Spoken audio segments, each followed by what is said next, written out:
All right, as promised, let's bring you this now. South Africa's economic trajectory hasn't been growing at the desired growth of government.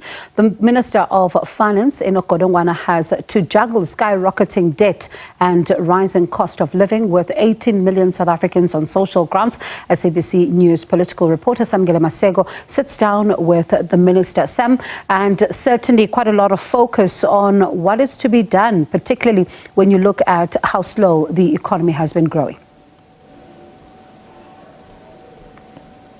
Indeed, Bongiwe, the South African economy has not been growing at the desired rate that the South African government had hoped that it would grow. They've had to contend with issues such as COVID-19, where the economy was put to a standstill. You've got rampant load shedding with those power cuts of power utility Eskom, which is one of the single biggest threats to the South African GDP and to the African economy. But the Minister of Finance also has to juggle a sluggish economy, minimal resources in the bank of government, and also 18 million South Africans on social grants, but also having to appease business, having to appease the banks as well, and those foreign direct investors into the country. Minister Godongwana, a very tough balancing act that you have in a very constrained fiscal economy that South Africa is currently at. How do you manage to balance our books, if you are even balancing them at all at this point in time?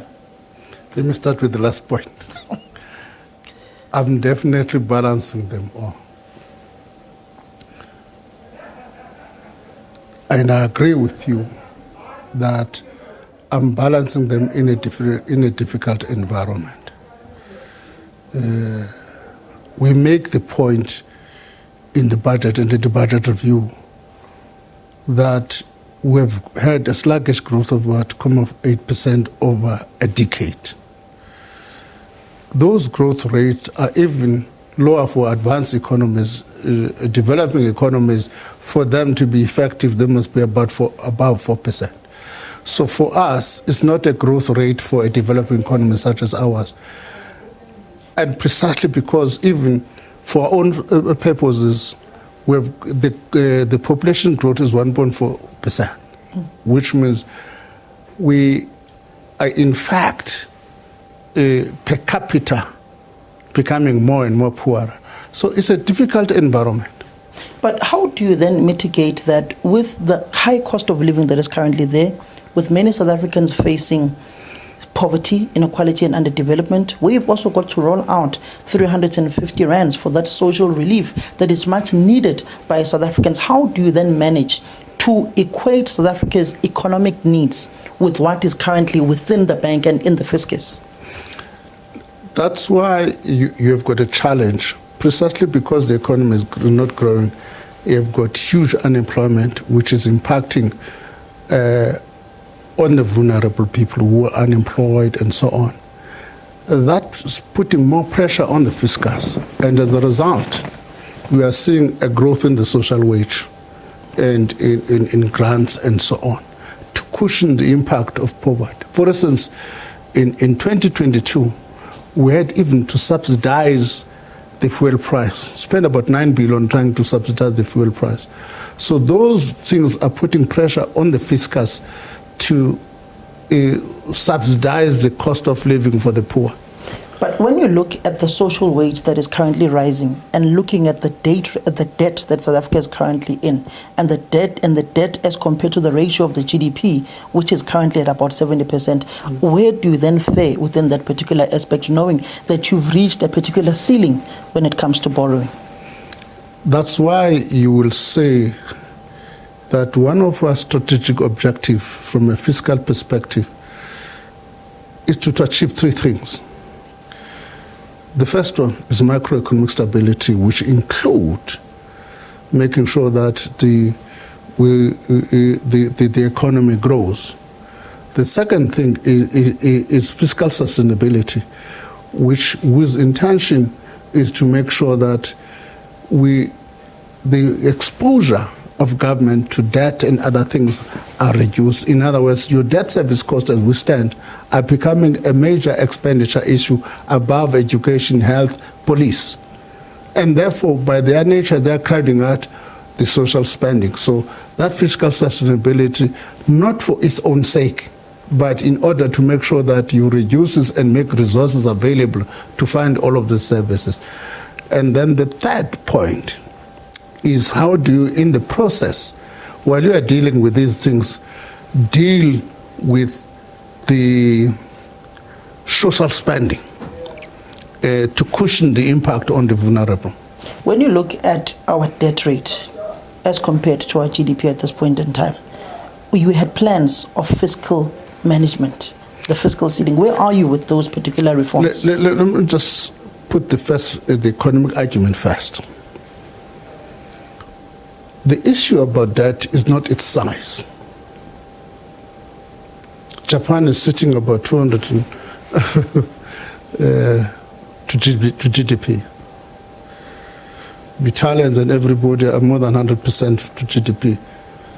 No one worries, because it is the capacity of the economy to service the debt that is important. The problem with us is not the size of our debt, is a growth issue. It's the capacity of our economy to service that debt. And we can only deal with that capacity when we grow the economy substantial. So our challenge is a growth one. So that's the first point. The second point to your question is that in the absence of that growth, we've got to minimize the impact of this rising debt. That's why we have done what we've done is to minimize it. For instance, we've used the GFECRA impact to reduce the cost, and also even before the GFECRA, the 23-24 financial year, we recorded a surplus despite the growth in the deficit from 4% to 4.9%. So you can see we've managed to achieve a primary surplus. The primary surplus is an important indicator, because what it does say is that your non-interest spending is less than your revenue. So you are beginning to achieve a surplus in that sense. That impact on the debt service cost and your debt stock. Then why don't you go the quantitative easing route, which was one of the proposals raised by one political formation that seems to be pleased with your recent budget speech, the South African Communist Party, saying South Africa must go the quantitative easing route, which was done by the Americans when the financial crisis hit. Daniel Roderick, in the current issue, March of the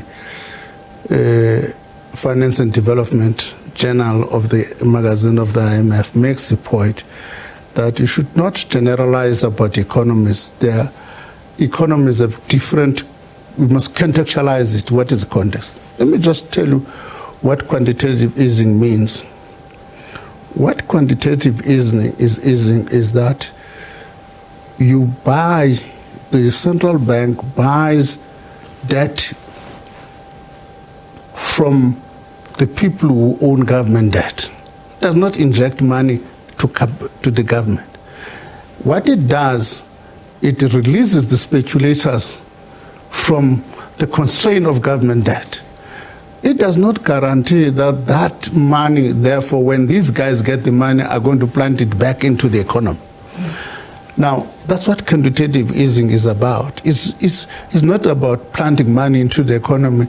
It is about taking over the current debt which is owned by specific individuals. Whether that is in the South African context will give you more money, I do not know. Look, let's take Eskom as an example. Your debt guarantees for Eskom, if I'm not mistaken, they come to an expiry at the end of this year. And they are up for renewal again for about a further 90 billion rands up until 2026. What do you then do in the interim with one of the biggest single threats to the South African economy, which is this failing power utility? Let me look at what was happening when we made the decision last year. When we made the decision last year about Eskom, Eskom's debt was about 400 billion or so. 350 billion of that was guaranteed by the state. A number of institutional investors have begun to write that debt into our books because we've guaranteed it. So What we did was to say, because everybody is beginning to write this thing into our books, we rather deal with it once and for all. And what we did was to say, of that 350, we're going to take over about 254 billion rand over the next 3 years, starting from the last financial year. Now, what that means is that you are relieving Eskom of any challenges from a financial position. Two things happened last financial year. Eskom get an 18.6 increase on the tariff. In addition to that, the debt they were supposed to pay in that year, which is 78 billion rand, we took over.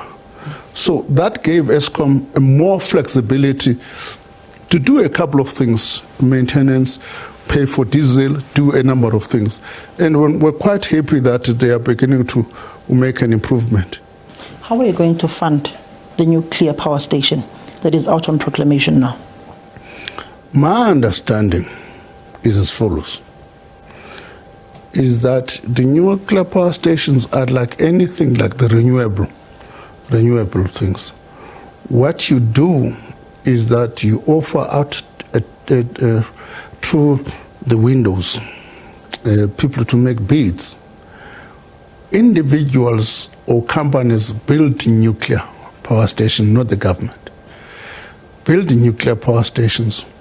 What then happens is that those companies, once they finish building power stations, they will then get what is called a power purchase agreement from Eskom. That power purchase agreement from Eskom will then have to be guaranteed by the state. But for now, the Minister of Energy has taken a view that we should not be guaranteeing the next round because there's an uptake which is high. People are beginning to do a number of things, being creative and supplying to, and begin to supply not only to Eskom but to individuals. So that is not, people are making a scarecrow. It's not going to be funded by the state. They're going to build it and charge individuals for the electricity they supply. So it's in essence similar to BOT, build, operate, transfer. Precisely.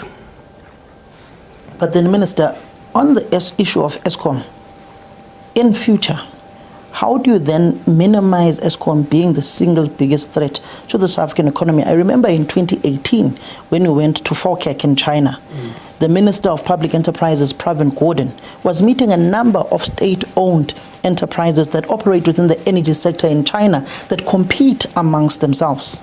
How do you then prevent a situation where history repeats itself in South Africa? No, if you look at what has happened since 2010,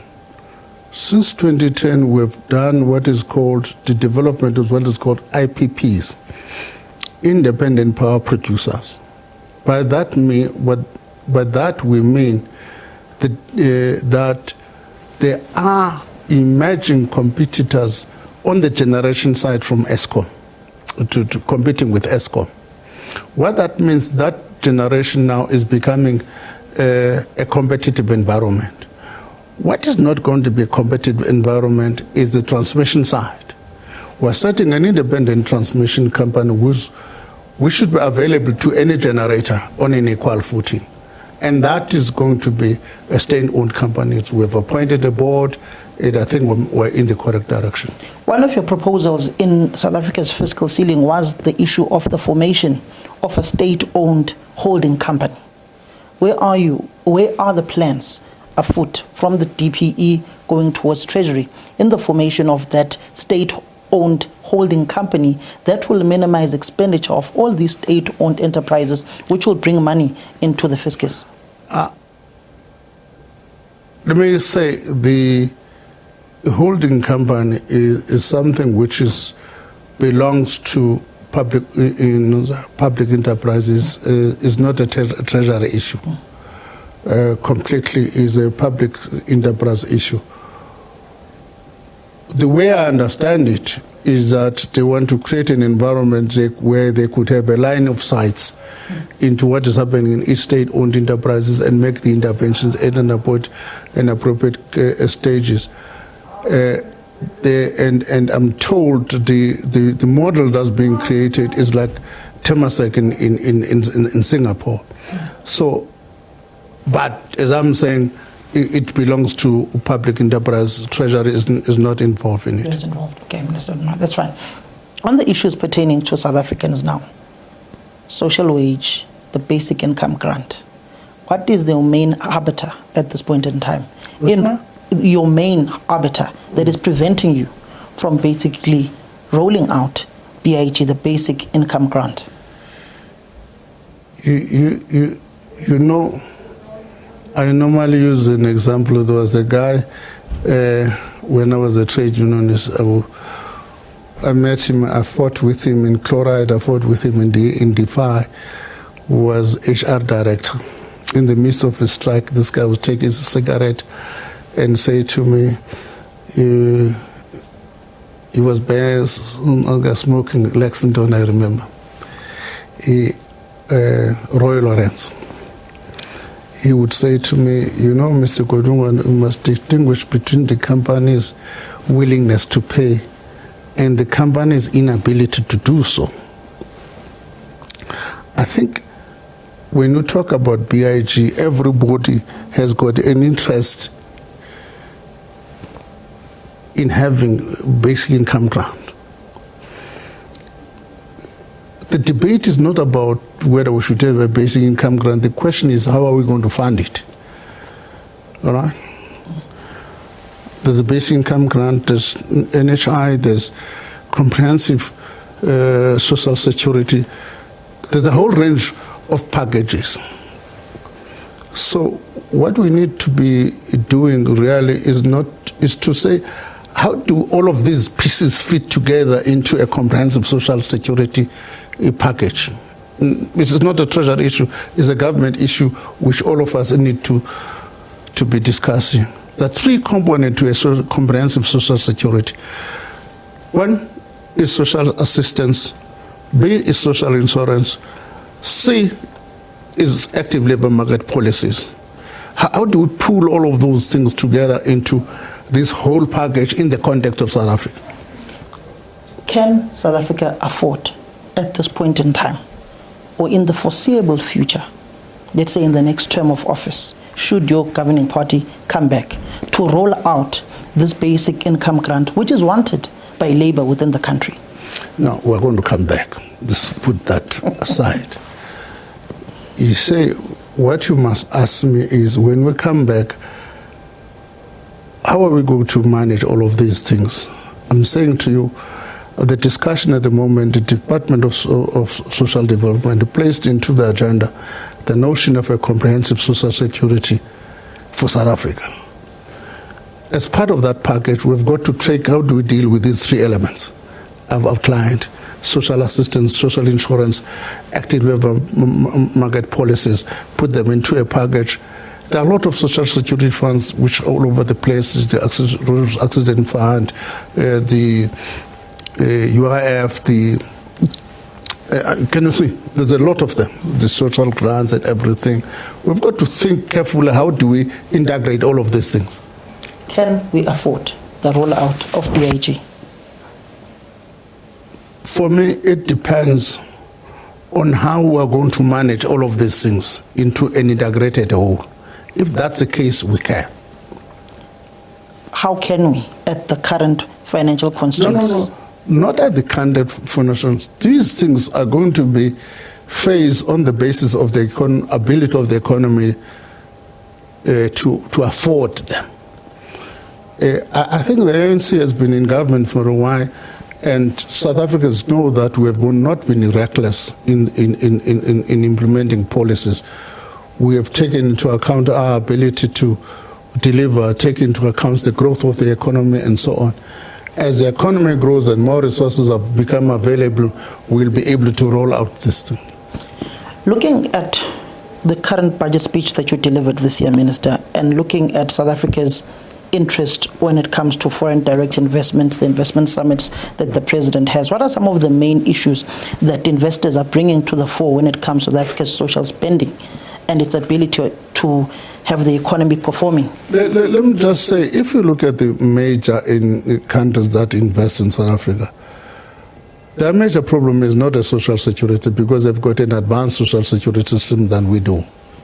Whether it's Germany, UK, even NHI, which is a major nose here, these countries have got national health insurance of some kind and national health assistance of some kind. So that's not their problem. Now, if you ask Mercedes and Volkswagen, they will tell you what makes them angry is non-availability of electricity. Mercedes CEO in South Africa tells me, I need only 20 megawatts. If I get that, I'm fine. So it's electricity, it's logistics, it's crime. If we deal with those issues, and which I think we've got the ability, we've got plans contained in the manifesto of ruling party to deal with them, those are the three major issues which impact on investment. I ask you this question, Minister, because in essence, you've got South Africans, and particularly within the political elites, who are then asking about the role of the central bank, the Reserve Bank. Some are saying nationalize the Reserve Bank, change the mandate of the Reserve Bank. In fact, one NEC member from your governing party, who's a former Minister of Finance, whom we have in engagement with yourselves, raised the issue of changing the mandate of the Reserve Bank when you said you took a portion of some of the funds from the Reserve Bank to fund some of South Africa's economic needs currently in the budget speech. How does the two correlate in changing the mandate of the Reserve Bank in order to meet South Africa's fiscal needs? Now, in one sense, I find myself in an environment where I'm conflicted in this debate. In the sense that I'm posing the question, what are we trying to solve for? Who changing the mandate of the Reserve Bank means that the Reserve Bank change its current approach. And what informs the Reserve Bank's current approach? Mind you, its mandate as we speak is to protect the currency in the interest of balanced growth. Balanced growth include employment, include all of those things. Now the question is the Reserve Bank in its decision not taking into account balanced growth, which includes employment, growth, and all of those things? That is a discussion which is taking place, which people must say, in my view, is not a mandate issue. It is a practical implementation which the Reserve Banks face when they make a decision, face at a particular point in time. Where is the level of the currency? Where is the level of inflation? And they've got to make the decision informed by those things. The last minister to increase value-added tax was Malusi Nkanyizi Kikaba from 14% to 15%. Are you looking at increasing that by 2% to fund South Africa's current projects? I've not taken that decision yet. It's too early to make that judgment call because I've just tabled a budget 2 weeks ago and I did not increase VAT. I'm not saying it's not on the table. Depending on the nature of demands into demands to the fiscals and the available of resources. For instance, the commissioner informs me that if we were to give him more resources, he would get us more revenue by effective compliance. It may well be that if we achieve that objective, there's no need for tax increases. All of those things are on the table. If we don't achieve those, there's too much pressure on for spending. Let's assume, for instance, the government decides 2025 we want to effect a basic income grant. That basic income grant must be funded one way or the other. So I'm not ruling that out, but it's not on my radar screen for now. What will be your biggest motivator to increase value-added tax VAT at this point in time? Because the president on his table right now is sitting with the NHI bill. There's BIG, which is also wanted. The NHI bill has got proposal for different funding models. Different funding models. It does not necessarily mean there will be a demand for VAT increases. The proposal in the Act, once it's signed, we've got to say how do we phase in those proposals. To give most of the people who make the noise about the NHI unaffordability, they themselves, the middle class and the rich, we pay 34 billion per annum to subsidize the middle class and the rich via their medical aids. I don't know whether you are aware of that. And the people who are making this noise, they said, okay, don't extend this benefit to the poor. I mean, to me, it's something which is found disingenuous. So we've got to look at all of those things. There's what we call in Treasury tax expenditures, which means where we don't, you don't pay us tax. We give you an incentive, a credit, and so on. All of those things combined, they make 218 billion rand. Now, when we talk about all of these things, we've got to do an evaluation of what resource do we have before we can, and everybody's getting scared, I'm going to increase a value-added tax. When I'm saying we've got to look at the resource package of government, how do you tell us that resource moving forward?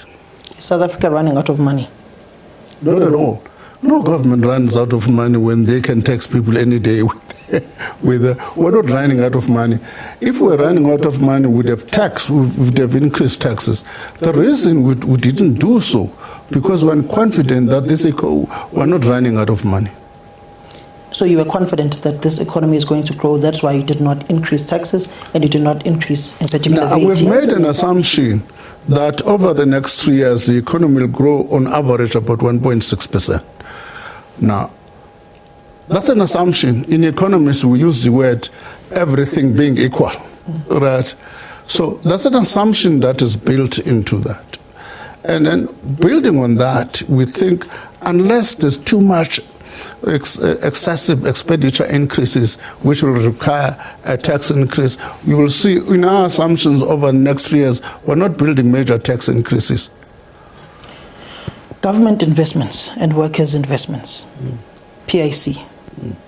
How far are you with recouping some of the bad investments that were done? Steinhoff, you're currently in litigation with one particular businessman who also owns a media house. How far are you in recouping some of those monies, particularly with Steinhoff?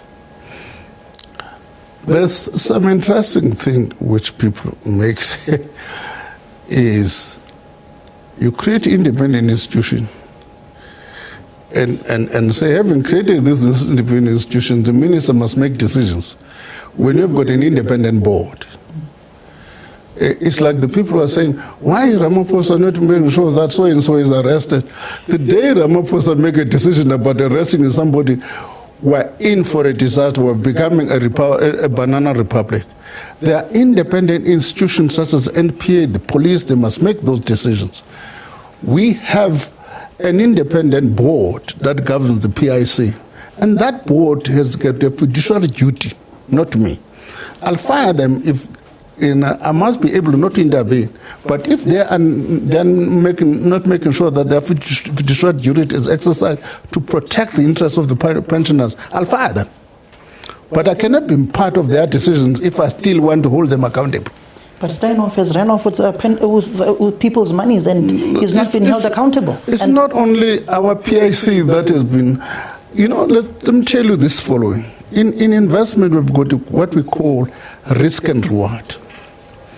When you make an investment, you make a decision to take a risk. If you were to ask how many of the PIC investment have gone in the way such as the Steinhoff becomes an exception or IO becomes an exception. But the rest of the PIC investment have gone in the right direction. International politics now on currency. Yeah. Brics. You are part of the Brics finance ministers who were tasked last year at the Brics summit in South Africa to find ways and means of de-dollarizing and using local currencies within the Brics families. How far are you with that? There's no formulation called de-dollarizing in that agreement. Everybody has been talking about de-dollarizing. We've never had this discussion because no one can understand what do you mean by de-dollarizing. What is meant, what is being discussed there is that we must find a way of using local currency when we trade amongst each other. And that's not only applicable to Brics. There's no reason why when we are trading with Botswana, they can't use their pula or we can't use our rand. In fact, the most traded currency within SADC, in fact, is the rand. We are paying each other using our own currencies. That's all that we're saying, is that we should not be saying when I want to trade with the Chinese, I must use the dollar instead of using the renminbi and the rand. I ask this question because the president speaking in France at a financial summit where he spoke about how when he was chairing the African Union that he felt as if European countries treated Africans like stepchildren in serious discussions around the world, and even said to President Lula, the issue of the currency and the dollar will be discussed at the Brics summit in South Africa. No, it was. That's why the resolution, if you look at what is called the Johannesburg Declaration, it talks about making sure that we use trade amongst ourselves using local currencies. For instance, if the New Development Bank, which is a Brics bank, by the way, I'm the current chair of the governors at the moment. So what it does, in South Africa, they have raised about 1.5 billion rand, which they are using to fund South African projects. They're not funding South African projects using dollars. So they will do the same thing in any country using local currency and raise in their local currency their currency and fund projects in that country. So currently, what is the report that you as finance ministers will be bringing forth in the Brics summit in Russia this year? Now, I'm not the chair of the finance ministers now. The Russian counterpart is the chair. He will coordinate that respect. But I can tell you now, we had a meeting last week in Brazil. In their program, the de-dollarization is not there. Even the Russian minister, when you take over, you develop your own agenda as a country and socialize it with your counterpart. We had a meeting in Brazil called by our Russian counterparts. There's no such a thing. But Minister, at the Johannesburg Declaration, they also raised the issue of financial payment systems, how the SWIFT financial payment system is being used in politics, and that new financial systems should be looked at, particularly knowing the agreement that is there currently between Russia and China to use China's financial payment systems. Let me just share just two aspects to the Brics thing, which in any event, a similar structure exists in G20. You will see when you go to G20, in each country, you'll find that there's a finance minister, there's also central banks ministers, central bank meetings. So the central banks are tasked with the issue of a payment system. How to facilitate a payment system between the different countries. And that work is in progress. Governor Kanyako is better placed to answer that question than me. Moving to domestic politics, which link to financial institutions. Fitch today downgraded your municipality where you reside, Ekurhuleni, to junk status. The unstableness and ineffectiveness of these municipalities, how is it affecting you when it comes to the fiscals, because effectively they can't borrow. There are two aspects you've raised in this debate, in that question. Is me being a resident of Ekurhuleni, and I came to Ekurhuleni at an age of 17, and I've got a particular attachment to that area. So that's one aspect. The other aspect is in my capacity as a Minister of Finance, whose responsibility is to oversee 257 municipalities, their finances, in terms of the Municipal Finance Management Act. If Ekurhuleni is downgraded, one of the things which is important for me is that the metros are the institutions that have got borrowing powers. Now, if Ekurhuleni is downgraded, it has huge implication for its borrowing capacity. And that should be a worry for me as the Minister of Finance. And I can't at the moment give details, but sitting here is quite a worrying situation. Does that basically mean that they will be more reliant on the grants that are given to them by Treasury? Yeah, if they can't get, two things will happen. If they are downgraded, people would be reluctant to borrow. Or if they are borrowing, people have got access to borrowing, it's going to be at a higher cost. Now, which will make the municipality difficult to manage. It's already, from what I've seen now, is already in a challenging environment. Then that means if they can't get all of this access from capital markets, they will rely on grants from the fiscals, which will impact on their capability to deliver basic services such as roads and so on. We're beginning to see that in Ekurhuleni. In the area where I live, we've never had potholes. I may be seen to be praising the ANC mayors during Mondli, Kungubele, Mzwandile, Masina. We never had that. So we're beginning to see now potholes, which is meaning that is impacting on service delivery. So you're basically saying the ANC and EFF coalition in Ekurhuleni is failing? I'm not saying it started with these problems started with the day. This coalition you can see is, even over the last week, is not a working coalition. So in my view, it is failing. Then what is to be done, Minister? I think the leadership at that level is beginning to grapple with this question. It's not for me to prescribe. For me, is to look at the finances and take the appropriate action. Where the need arises, we'll have to act. I ask you this question because it is affecting you. Let me is not downgraded. Tshwane is a mess as well. Just say, we're going to look at the finances of Ekurhuleni in the light of all of these things that's happening. Once we look at those finances, we will have to take the appropriate action to save not only the municipality, the interest of the ratepayers. For us, not about the municipality, it's about the residents of Ekurhuleni. To what extent is that undermining the service delivery? We'll have to evaluate that and make the appropriate decision. If you are saying that coalition is failing, it escalates to other municipalities, Mogale City, you go to the Vaal as well. You go to this municipality, Johannesburg. No, the Vaal is of a different matter. It's not a coalition issue. Mfuleni is of a different matter. It's not a coalition issue.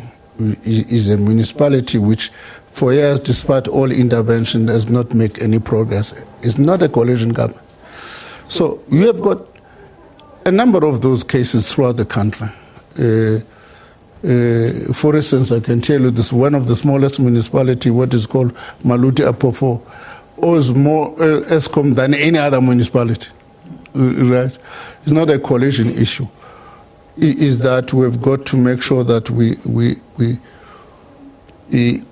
have got to be aggressive in making the necessary interventions on municipalities. I suspect everybody over the next few months will be busy with elections, but once that process is through, we'll have to focus back on these municipalities. What is a better coalition for the country that will have less impact on our fiscus? A better coalition for the country will be principles. The first thing is, I'm not assuming that I'm arguing that we are going to have a coalition at a national level. I'm not arguing that.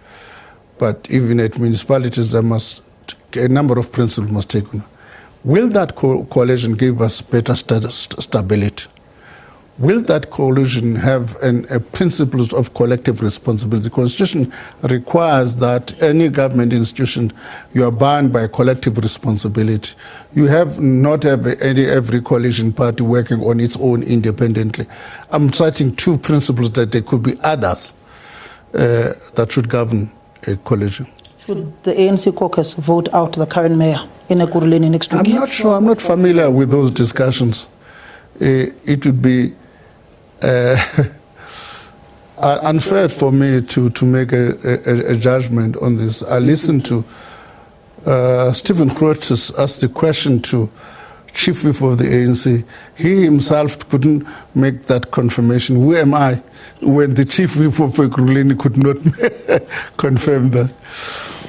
Minister, SAA, South African Airways, you've just signed a guarantee for them to purchase a new aircraft, yet the Takatso deal has not gone ahead. What's going on with South Africa's national carrier? Put it the following. We are not dealing with that transaction. That transaction is a responsibility of Department of Public Enterprise. The second thing I want to make, Section 54 of the PFMA requires any transaction, if SAA were to make a transaction on its own, that they must get concurrence from Treasury. But in this respect, it is not SAA that is dealing with the transaction, it's the Department of Public Enterprise. It's outside the scope of the PFMA of Section 54. So that belongs to public enterprise. That's the second point I want to make.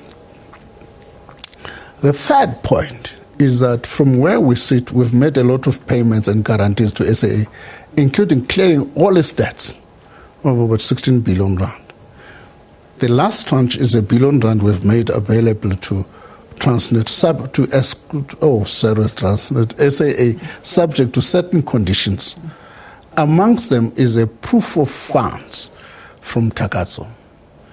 Now, I can't blame Takatso. No one has given us proof of funds, precisely because I would imagine there's still the SAA Act, which is still outstanding, which also says this SAA will be a state-owned enterprise. So for you to be able to,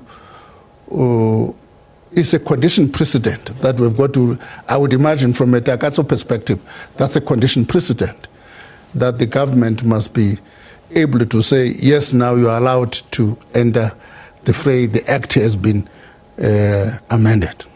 Is the Act not yet amended? To my knowledge, it's still before Parliament. Will it be finalized before the end of this Parliament? I don't know the program of that committee. I'm familiar with two programs, committees. So the Committee of Finance and Appropriation. I know their programs. Were you not called before that particular committee to speak on the finances of SAA and the guarantees that you have given them as Treasury? There was a question posed to me in the joint committees after the budget on the 22nd. And I gave them the same answer I'm giving you now. Minister, has SAA given you their balance sheet, their bank statements to see how they are doing? Are they financially afloat? They are doing well. They are doing well. I would not have given them a guarantee to purchase new aircraft if they were not doing well. They are doing well. So they are no longer leasing, they are now purchasing aircraft? No, in some cases they will purchase, in some cases they will lease. That's a detail which they do with the department. The departments talk to SAA on a regular basis. So if they are doing well, what's the need for Takatso? I thought that was that deal was structured during the business rescue period. I don't know if that's a question of the benefit of hindsight. Because at the time, they were in a business rescue process, and in its wisdom, the Department of Public Enterprise issued a tender for partners to partner with them in order to take the company out of business rescue. As you are seated now as Enoch Godongwana, the Minister of Finance, who's seen the balance sheet of the once flagship of South Africa, the national carrier, do you see a need for them to have a private partner at this point in time? Look, the aviation industry is complex. The aviation industry is complex. If you look at the, what you call the Netherlands airline, is owned by Lufthansa. There's a reorganization of that industry. In other words, can you say, can SAA on its own, without partnering with some of the big players, survive? If you ask me that question, I would say no. So I would think that one way or the other, SAA will have to partner with some of the big players, even if it were to go with Takatso. Takatso does not have that footprint. Minister, as we end, your coalition partner, Grand Coalition, ANC, DA, IFP, or DA, ANC, or ANC, EFF, which one do you go to should you dip under 50%? That's career limiting. Mbalula will fire me if I answer that question, because Mbalula's view and the ANC is that we should not be discussing that. We should be discussing the fact that we are going to have an overwhelming majority in the elections on the 29th of May. But I've outlined to you for municipalities or provinces, if those things can happen, what kind of criteria from where I sit we would like. Did you resign as the Minister of Finance due to ill health? Not at all. I've not resigned due to ill health. In fact, I'm fine. I don't have any problem. The only time I had a problem was before the budget in February 2022. I had some heart problems, and on the 28th of February 2022, I had an operation which included putting a pacemaker. Since then, I've never had problems. So where did the reports come from that you had resigned or contemplating resigning? You must tell me. I don't know. You are the guys who are rating that, who are saying that, and say there are reliable sources that are telling you that. It's your reliable sources that are telling you that. I'm telling you my own health. So it's your reliable sources that are telling you that story. I'm telling you from the 28th of February, after they put this pacemaker, no heart problems at all. I'm told by a birdie that you are number 67 on the ANC list to Parliament. Rather safe place, eh? 61. Yes, 61. So you're very safe. No, look, I've never canvassed. You recall that in 2019, I was even in a more safer place. I withdrew from the list because I wanted to pursue a different line. Even now, I've not canvassed at all. To the extent I'm sitting, unless there's been changes subsequent to the conference, they have asked people to make some other people take into account that the officials can be accountable. Probably number 7, I don't know. When I left the conference, I was sitting at that level. However, let me say, which means I cannot be a member of parliament only if the ANC it gets less than 30%.